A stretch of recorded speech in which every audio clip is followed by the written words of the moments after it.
It's just absolutely amazing how we also get the official anime debut of Meme Kakure in the 100 Girlfriends who really love the second season on its 10th episode, right? Because for those of you who don't know, Meme's birthday is actually in October 10th. So if you happen to already be a fan of her after watching this episode, well, mark your calendars, fam. But anyways, yeah, finally Meme is here, right? Now you may have seen a very similar figure, right, to her in these scenes, right, as well, especially as told from the last scene, right, in the 12th episode of the first season, right, the cameos. Yup, Meme Kakure appearing in this week's episode. Let's talk about it, fam. So, right, the Renter family are busy with Mimi's beauty training, and Rentero goes home, right? Looking forward to the beautiful transformation of the girls, right? And he's also thinking about doing just a little, light jogging, just 42.195 kilometers, like, no big deal, right? Then, as he walks, right, he spots a familiar face amongst one of the crowd, right? It's his classmates with a character design who surely leaves an impression, Meme, right?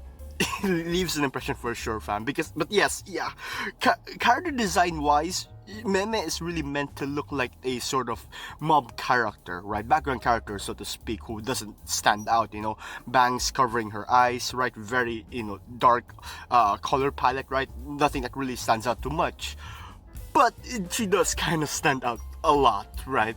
Which, actually her whole style is intended, right? Given her nature, which I'll get into later on. But anyways, then this gust of really strong wind blows her skirts up, but Meme is more concerned about her bangs, right? Her bangs. A sign then flies towards her, then Rentaro pushes her out of harm's way. The sign hits the love god, which, by the way, is a fun little thing that they've added. Super hilarious. But like this entire thing, like they have adapted it very well. I really enjoy this sort of approach to it, right? And now, here we go. In the brief moment that Rentaro and Meme were, recovering from when Rentaro saved her, right? In a brief moment, Rentaro saw Meme's eyes, or me, right?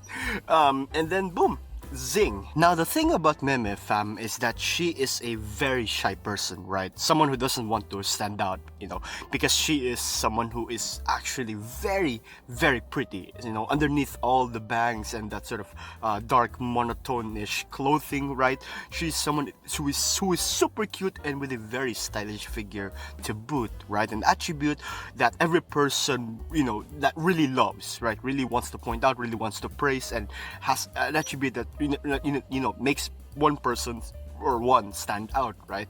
Much like with Mimimi. But to contrast to Mimimi's outgoing nature or her very open way of projecting her beauty, Meme prefers to keep her beauty traits hidden. And the reason for her actually doing it goes way back to when she was even still a baby, right? When her own parents also gave her a little too much attention to poor baby Meme during the time, right? Which also birthed the signature skill of misdirection. But that's a topic for another video. The backstory, I mean, at least, right?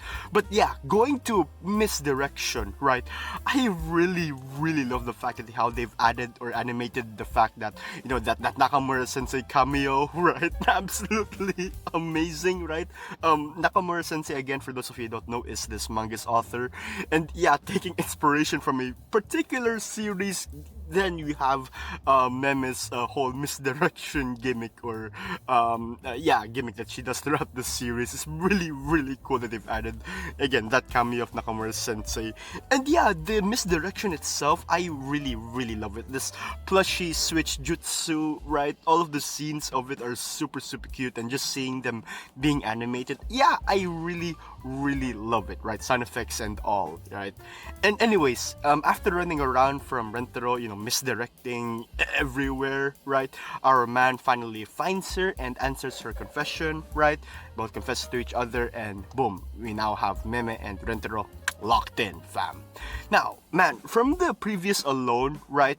The previous of Meme, right? For example, when I heard how Takao Kanon, Meme's voice actress, right? when she spoke her lines, I thought that she was a very good choice, right? And really kept that sort of sigh, soft, gentle, but also that her bangs lines, right? That sense of her, sort of persistency to that shyness, for a lack of better term, someone who's just very, very like normal, right? And it's sort of a normal tone of voice, right?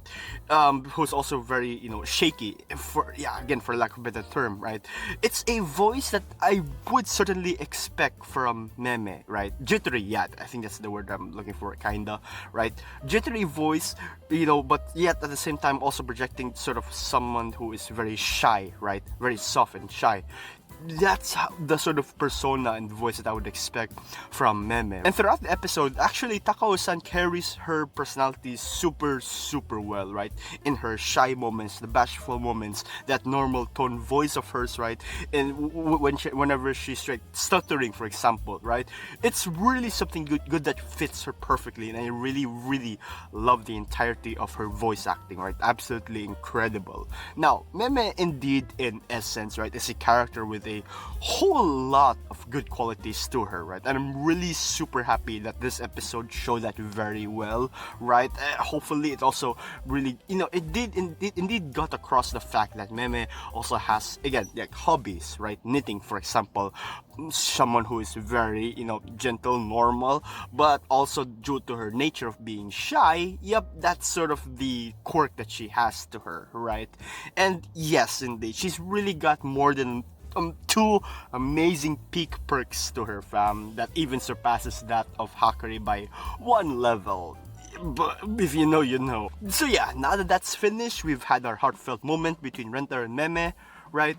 Now for the fun game of the Rentaro family, hide and seek. Right. So as Rentaro introduces Meme to the family, right? Meme also gives them plushies that she knitted herself because she loves to knit, which is a very, very cute trait of hers, actually, right?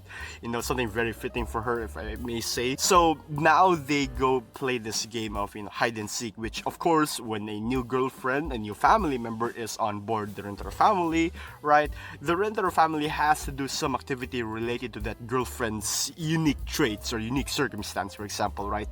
Hence, hide and seek, right?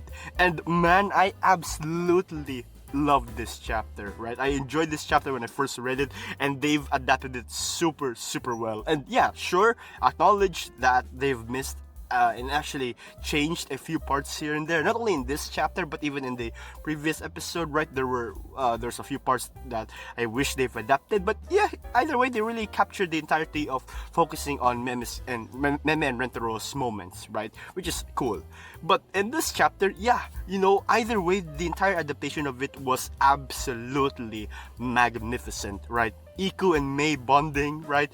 I really, really, really, really love Rie Takahashi as Iku whenever she voices that sort of boyish tone of someone who's very energetic and really into the, sporty athletic spirit, the stoic spirit. Kitsu, right? Absolutely incredible. And Mei, man, the dedication tone of voice of hers portrayed and expressed very, very well, right? Aside from that, you also have, of course, more Hakarene ecchi moments, right? Super, super cute. And my god, a super cute Mimimi and Kusuri moment, to which I'm so glad that they've added that extra, that extra page detail where they play Shiritori, or like word chain, right? Until they fall asleep. And god, that's so cute. And then my god, with sleepy Kusuri being carried by Kakure just like a cute little koala bear. Oh, that scene is just too precious, fam. I really love it.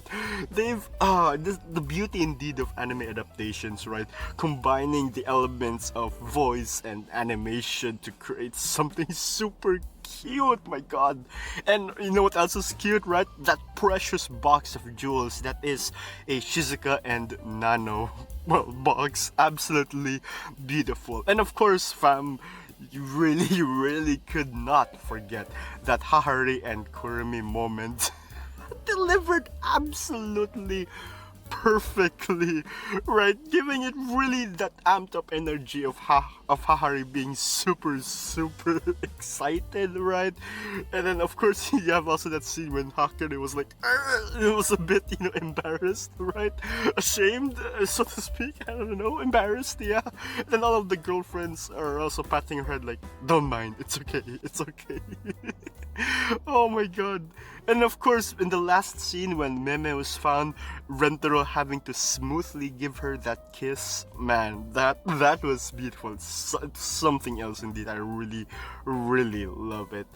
Oh man, God, I love this. I really love this. Overall, it's another truly amazing episode filled with a lot of fun and laughter. The fourth wall break moments, especially fam, right? References to other animes, right? If you know, you know, right? And just seeing the sight of the Rentaro family growing, right? 11 girlfriends already in the family. It's just absolutely beautiful to see. And again, with the next episode, right? Looking at the previews, it's gonna be another very exciting one, and I also can't wait for you to enjoy it as well, right?